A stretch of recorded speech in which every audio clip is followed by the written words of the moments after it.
পুলিশের সঙ্গে mobile phone ব্যবসায়ীদের দফায় দফায় সংঘর্ষে রাজধানীর কারওয়ান বাজার এলাকা রণক্ষেত্রে পরিণত হয়েছে। এনইআর বাস্তবায়নের প্রতিবাদ ও আটককৃত ব্যবসায়ীদের মুক্তি দেওয়া সহ কয়েক দফা দাবিতে সকাল থেকে শুরু হওয়া কর্মসূচিকে কেন্দ্র করে পরিস্থিতি ক্রমেই উত্তপ্ত হয়ে ওঠে।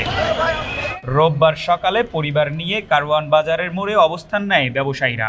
তাদের সড়ক থেকে সরিয়ে দিতে পুলিশ সামনে এগোলে উভয় পক্ষের মধ্যে ধাওয়া পাল্টা ধাওয়া ও সংঘর্ষের ঘটনা ঘটে।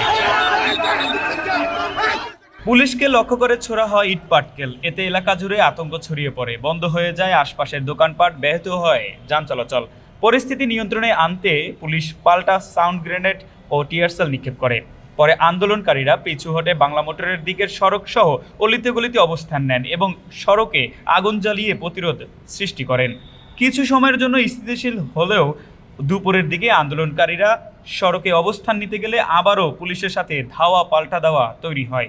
এতে সাংবাদিক, পুলিশ ও ব্যবসায়ী সহ বেশ কয়েকজন আহত হন। মোহাম্মদ হোসাইন সিপাহী, সময়ের কণ্ঠস্বর, ঢাকা।